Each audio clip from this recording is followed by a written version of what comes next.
We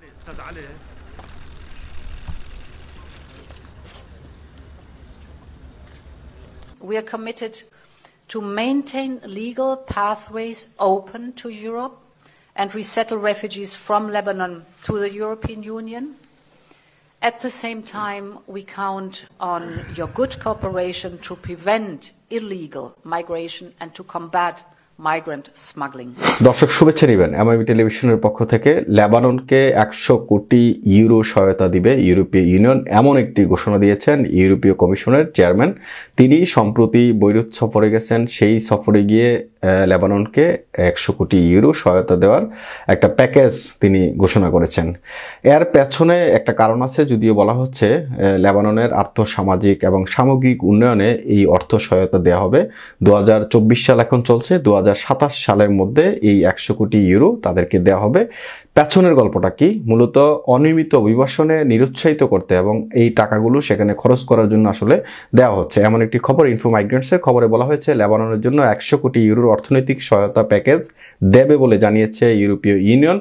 এর বেশিরভাগই ইউরোপমুখী অনিয়মিত অভিবাসন ঠেকাতে খরচ হতে পারে। 2 মে সাইপ্রাসের প্রেসিডেন্টকে সাথে নিয়ে বৈরুত সফরে গেছেন ইউরোপিয়ান কমিশনের প্রধান। সেখানে তিনি এই ঘোষণা দেন। লেবাননের আর্থসামাজিক পরিস্থিতি, সামগ্রিক নিরাপত্তা এবং সুরক্ষায় অবদান রাখতে প্রায় 100 কোটি ইউরো আর্থিক সহায়তা দেওয়া হবে। লেবাননের প্রধানমন্ত্রী নাজিব মিকাতি এবং সাইপ্রাসের প্রেসিডেন্ট নিকোসের সঙ্গে যৌথ সংবাদ সম্মেলনে অংশ নিয়ে লেবাননের সঙ্গে দীর্ঘ সম্পর্কের কথা উল্লেখ করেন উর্সুলা। তিনি বলেন ইউ লেবানন এবং দেশটির জনগণকে সমর্থন করে। তিনি বলেন, আমি লেবাননের জন্য 100 কোটি ইউরোর আর্থিক প্যাকেজ ঘোষণা করতে পারি, যা চলতি বছর থেকে 2027 সালের মধ্যে দেয়া হবে। শিক্ষা, সামাজিক সুরক্ষা এবং স্বাস্থ্যের পাশাপাশি অর্থনৈতিক সংস্কারের মতো মৌলিক পরিষেবাগুলো শক্তিশালী করতে কিছু সহায়তা ব্যবহার করা হবে। বার্তা সংস্থা এএফপি জানায়, তহবিলের সিংহভাগই অর্থাৎ 73.6 কোটি ইউরো লেবাননের দুর্দশাগ্রস্ত গোষ্ঠীগুলো এবং সিরিয়ার শরণার্থীদের সাহায্যে ব্যবহার করা হবে। এএফপি জানিয়েছে, সাইপ্রাস সরকারের পরিসংখ্যান অনুসারে লেবাননের সামরিক ও নিরাপত্তা বাহিনীর অবকাঠামো, সরঞ্জাম এবং প্রশিক্ষণ দেওয়ার জন্য আরও 20 কোটি ইউরো ব্যবহার করা হবে। লেবাননের মৎস্যজীবীদের বোঝানো হবে যাতে মানব পাচারকারীদের কাছে তারা কোনোভাবেই নৌকা বিক্রি না করে এবং এই খাতে অর্থ ব্যয় করবে ইউ, তবে অর্থের পরিমাণ নির্দিষ্টভাবে জানা যায়নি। 2011 সাল থেকে লেবাননকে 300 কোটি ইউরোর বেশি সহায়তা দিয়েছে ইউ। এর বেশিরভাগই সিরীয় শরণার্থীদের অভ্যর্থনার জন্য দেওয়া হয়েছিল। তবে সীমান্ত ব্যবস্থাপনা এবং অভিবাসী পাচার রোধ করার জন্য আর্থিক সাহায্য করছে 27 দেশের এই জোটটি। মিশর, তিউনিসিয়া এবং মৌরিতানিয়ার মতো দেশগুলোর সঙ্গে তাদের সীমান্ত নিয়ন্ত্রণ শক্তিশালী করতে এবং অনিয়মিত অভিবাসীদের ইউরোপমুখী যাত্রা ঠেকাতে সম্প্রতি একাধিক চুক্তি করছে ইউ। লেবাননের জন্য তহবিল বরাদ্দেরও মূল কারণ অনিয়মিত অভিবাসন নিয়ন্ত্রণ করা। সম্প্রতি আরও বেশি অভিবাসন প্রত্যাশী, বেশিরভাগই সিরীয় শরণার্থী নৌকায় লেবানন ছেড়ে প্রায় 160 কিলোমিটার দূরের সাইপ্রাসে পাড়ি জমাচ্ছে। বছরের শুরু থেকে প্রায় 4000 অভিবাসন প্রত্যাশী সাইপ্রাসে পৌঁছেছেন।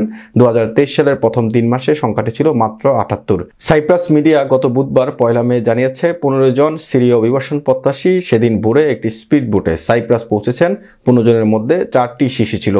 সাইপ্রাস মেল জানায়, অভিবাসন প্রত্যাশীরা প্রথমে তুর্কি নিয়ন্ত্রিত উত্তর পশ্চিমাঞ্চলের লিমটিনিস এলাকায় পৌঁছান, তারপর পায়ে হেঁটে সাইপ্রাসের সীমানায় ঢুকেন।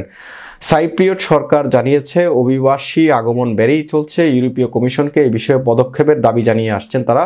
প্রসঙ্গত, সাইপ্রাস এপ্রিল মাসে ঘোষণা করেছে সিরিয়া থেকে আসা কোনো ব্যক্তির আশ্রয় আবেদন প্রক্রিয়া করা হবে না।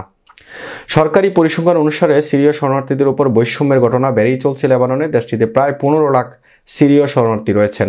সংবাদ সম্মেলনে লেবাননের প্রধানমন্ত্রী মিকাতি বলেন, সিরীয় গৃহযুদ্ধ শুরু হওয়ার পর শরণার্থী গ্রহণ করার ক্ষেত্রে তার দেশ সবচেয়ে বড় বোঝা বহন করছে। তিনি সতর্ক করে বলেন, লেবানন সিরিয়া থেকে ইউরোপে যাওয়ার প্রবেশদ্বার হয়ে উঠলে তার দেশে সামাজিক উত্তেজনা বাড়বে।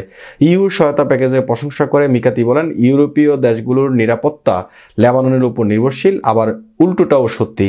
তার কথায়, বাস্তুহারা মানুষদের সমস্যা বাড়তে থাকলে তা শুধু লেবাননেই সীমাবদ্ধ থাকবে না, ইউরোপে প্রসারিত হয়ে আঞ্চলিক ও আন্তর্জাতিক সংকটে পরিণত হবে।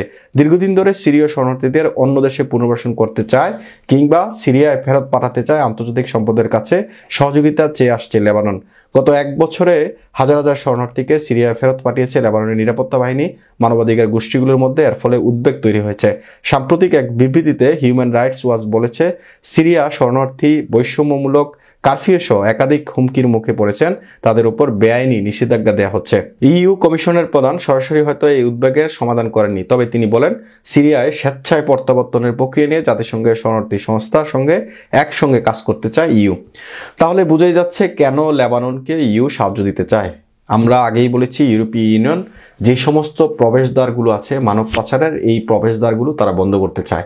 মূলত সিরীয় যে সমস্ত শরণার্থী আছে তারা লেবানন হয়ে বিভিন্ন নৌকা ভাড়া করে 160 কিলোমিটার পথ পাড়ি দিয়ে তারা ইউরোপের দেশগুলোতে পাড়ি জমাচ্ছে, যার জন্যে তারা লেবাননকে এই সহায়তা দিয়ে সেই রাস্তাটা বন্ধ করার প্রক্রিয়া চালাচ্ছে। এর আগেও লেবাননকে 300 কোটি ইউরো সহায়তা দিয়েছে, কিন্তু এই যে অর্থ এখন প্রায় 78.2% অংশ কিন্তু তারা এই অনিয়মিত অভিবাসন বন্ধে তারা ব্যবহার করবে। তো সুতরাং ইউরোপীয় ইউনিয়নের যেই পলিসি বর্তমান সময়, সেই পলিসি হচ্ছে অনিয়মিতভাবে ইউরোপে না আসাকে উৎসাহিত করা। তার জন্য তারা নানান পদক্ষেপ গ্রহণ করেছে। এর আগে যে সমস্ত দেশগুলো থেকে অনিয়মিতভাবে অভিবাসন ইউরোপের দিকে একটা স্রোত তৈরি হয়েছিল, সেই স্রোতগুলো তারা বন্ধ করার চেষ্টা করছে। এখন লেবাননের তারা দৃষ্টি দিয়েছে এবং লেবাননকে তারা এই অর্থ দেবে মূলত সেখান থেকে অনিয়মিত অভিবাসন যেন না আসে, সেটা বন্ধ করা যায়। এবং সিরিয়া যে শরণার্থী, সেই শরণার্থীরা কিন্তু প্রায় 15 লাখ শরণার্থী এখন লেবাননে অবস্থান করছে। তারা কোনো না কোনোভাবে ইউরোপের দিকে একটা মুভমেন্ট করতে চায়, আর এই যদি মুভমেন্ট তাদের শুরু হয় তাহলে কিন্তু এটা বন্ধ হবে না। তো সুতরাং ইউরোপীয় ইউনিয়নের এই যে সিদ্ধান্ত, এই সিদ্ধান্তকে লেবানন সরকার স্বাগত জানিয়েছে এবং ইউরোপীয় ইউনিয়নের 27 জোট ঐক্যমত হয়ে কিন্তু এই সিদ্ধান্ত গ্রহণ করেছে। এমআইবি সংবাদ ও সংবাদ সংশ্লিষ্ট অনুষ্ঠান দেখতে ভিজিট করুন www.mibtelevision.tv ও facebook.com/mibtelevision.tv এবং সাবস্ক্রাইব করুন youtube.com/mibtelevision এ। এমআইবি টেলিভিশন, সত্য খবর, সঠিক খবর।